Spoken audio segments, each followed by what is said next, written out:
تو بغیر کسی تاخیر کے آج کے اس تجزیے کا آغاز کرتے ہیں۔ آج ہم ایک ایسے روحانی ماخوذ پر بات کریں گے جو ان لوگوں کے لیے ایک باقاعدہ فریم ورک پیش کرتا ہے جو شدید مالی مشکلات اور قرض کے بوجھ تلے دبے ہوئے ہیں۔ ہم اس ماخوذ میں دی گئی تمام ہدایات اور حقائق کو بالکل اسی طرح غیر جانبدارانہ انداز میں سمجھنے کی کوشش کریں گے جیسے وہ پیش کیے گئے ہیں۔ آئیے سیدھے موضوع کی طرف چلتے ہیں۔ ذرا اس دعوے کی شدت پر غور کریں۔ ماخذ میں نبی کریم صلی اللہ علیہ وآلہ وسلم کی ایک حدیث کا حوالہ دے کر یہ کہا گیا ہے کہ اگر کسی پر قرض زمین کے برابر ہو یا سونے کے پہاڑ جتنا بھی ہو تو اس مخصوص روحانی عمل کی برکت سے وہ ادا ہو جائے گا۔ یہ واقعی ایک بہت بڑا اور غیر معمولی دعویٰ ہے، اور سچ تو یہ ہے کہ یہی وہ بنیاد ہے جس پر اس پوری مشق کی عمارت کھڑی ہے۔ تو اس تجزیے کا روڈ میپ کچھ یوں ہوگا۔ پہلے قرض سے نجات کے اس وعدے کو دیکھا جائے گا، پھر اس کے تاریخی پس منظر پر بات ہوگی، اس کے بعد وظیفے کی بنیادی ہدایات، جمعے کی خاص دعا، اور آخر میں اسم اعظم کی برکات کا جائزہ لیا جائے گا۔ پہلا حصہ، قرض سے نجات کا وعدہ اور اس عمل کا بنیادی مقصد۔ اس ماخذ کی سب سے اہم بات یہ ہے کہ یہ صرف ایک عام دعا نہیں ہے۔ دعویٰ یہ ہے کہ اگر ان مخصوص طریقوں کو مکمل ڈسپلن یا نظم و ضبط کے ساتھ اپنایا جائے تو غیبی مالی مدد کے دروازے کھل جاتے ہیں۔ گویا یہ ایک ایسا راستہ ہے جو اللہ کی طرف سے خود اسباب پیدا کرتا ہے۔ اچھا، یہاں وظیفہ کی تعریف کو سمجھنا بھی بہت ضروری ہے۔ وظیفہ محض چند الفاظ کو دہرانے کا نام ہرگز نہیں ہے۔ ماخذ خاص طور پر اس بات پر زور دیتا ہے کہ جیسے کسی سخت طبی علاج کے لیے ڈاکٹر کے بتائے ہوئے پرہیز اور وقت کی پابندی لازمی ہوتی ہے، بالکل اسی طرح اس وظیفے کا اثر بھی اس کی شرائط کی منوعن پابندی سے جڑا ہے۔ ذرا سی بھی اونچ نیچ ہوئی تو ماخذ کے مطابق مطلوبہ نتائج نہیں ملیں گے۔ آگے بڑھتے ہیں۔ دوسرا حصہ، تاریخی پس منظر اور حضرت معاذ بن جبل رضی اللہ عنہ کا واقعہ۔ اب یہ کوئی نیا یا آج کے دور کا عمل نہیں ہے۔ ماخذ اسے سیدھا نبی کریم صلی اللہ علیہ وسلم کے دور مبارک اور ان کے ایک انتہائی قریبی صحابی کی زندگی کے ایک واقعے سے جوڑتا ہے۔ اس واقعے کی ٹائم لائن کو اگر ہم دیکھیں تو ایک بہت ہی گہرا سماجی پہلو سامنے آتا ہے۔ حضرت معاذ بن جبل رضی اللہ عنہ پر ایک یہودی کا کافی بھاری قرض تھا۔ ایک دن ایسا ہوا کہ وہ نماز جمعہ کے لیے نہیں آ سکے۔ جب نبی کریم صلی اللہ علیہ وسلم نے ان سے وجہ پوچھی تو کیا پتہ چلا؟ انہیں یہ ڈر تھا کہ اگر وہ باہر نکلے تو قرض خواہ سب کے سامنے ان کا گربان پکڑ لے گا، اس لیے اپنی عزت نفس بچانے کے لیے انہوں نے ظہر کی نماز گھر پر ہی پڑھ لی۔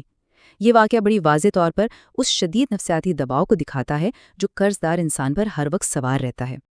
اب اس شدید دباؤ اور بے بسی کو دیکھتے ہوئے نبی کریم صلی اللہ علیہ وسلم نے انہیں اس مالی پریشانی سے نکالنے کے لیے قرآنی آیات اور دعاؤں کا ایک خاص مجموعہ عطا کیا، اور سچ پوچھیں تو یہی وہ نقطۂ آغاز ہے جہاں سے اس روحانی نسخے کی بنیاد پڑتی ہے جو ہمارے آج کے تجزیے کا اصل مرکز ہے۔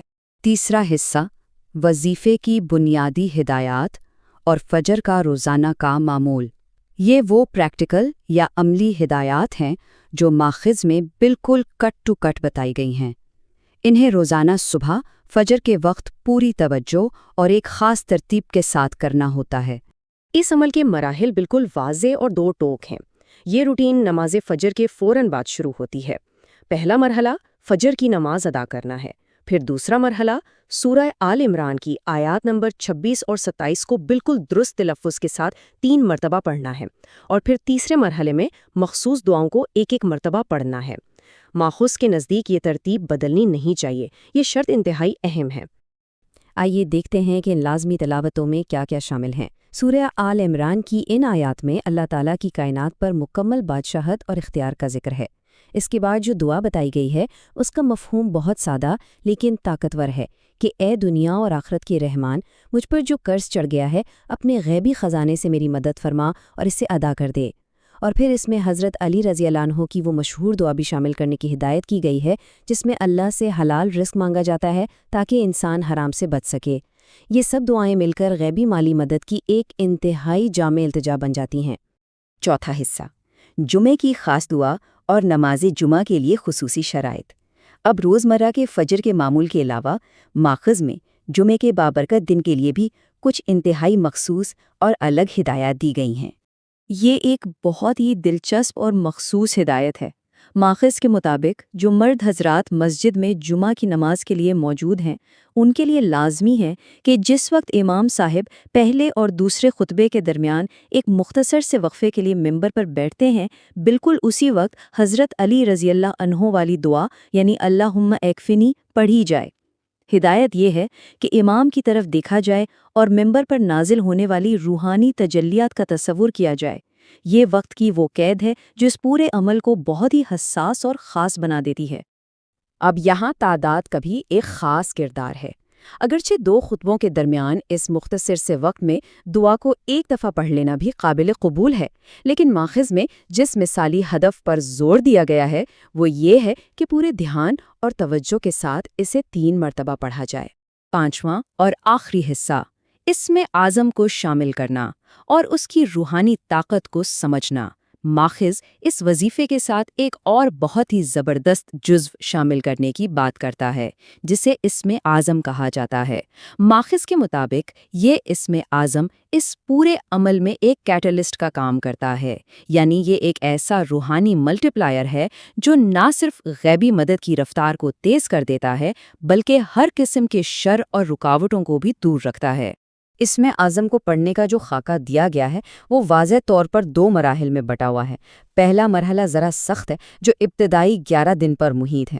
ان 11 دنوں میں نماز عشاء کے بعد اسے پورے 500 مرتبہ پڑھنا لازمی ہے، لیکن جب یہ ابتدائی مرحلہ کامیابی سے ختم ہو جائے تو پھر جاری عمل یا مینٹیننس روٹین کے طور پر اسے ہر نماز کے بعد صرف 100 مرتبہ پڑھنا ہوتا ہے اور پھر عشاء کے وقت کی کوئی قید باقی نہیں رہتی۔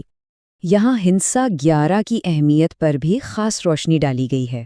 ماخذ بتاتا ہے کہ ان پہلے 11 دنوں کی روٹین میں اسم اعظم 500 بار پڑھنے سے پہلے اور پھر اسے ختم کرنے کے بعد لازمی طور پر 11 مرتبہ درود پاک پڑھنا ہے۔ یہ دراصل ایک قسم کا حفاظتی فریم ورک یا روحانی حصار ہے جو اس مشق کو محفوظ بنانے کے لیے ناگزیر قرار دیا گیا ہے۔ یہاں ماخذ میں ایک کافی دلچسپ اور ذاتی نوعیت کا پہلو بھی دیکھنے کو ملتا ہے۔ اس ویڈیو کے پیش کرندہ کا کہنا ہے کہ چونکہ ہر شخص کا اپنا اسم اعظم مختلف ہو سکتا ہے، اس لیے وہ ایک سہولت پیش کرتے ہیں۔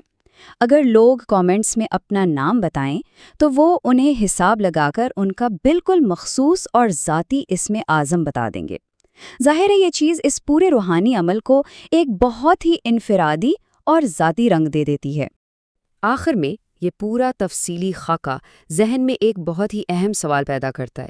ہم نے دیکھا کہ یہ ہدایات کس قدر منظم اور ڈسپلن مانگتی ہیں، تو سوچنے کی بات یہ ہے کہ جب کوئی انسان مالی قرض کے شدید نفسیاتی دباؤ کا شکار ہو تو کیا اس طرح کے سخت نظم و ضبط والے روحانی معمولات اور غیر متزلزل مذہبی یقین مل کر اسے واقعی وہ جذباتی اور نفسیاتی سہارا فراہم کرتے ہیں جس کی اسے اس گھٹن سے نکلنے کے لیے اشد ضرورت ہوتی ہے؟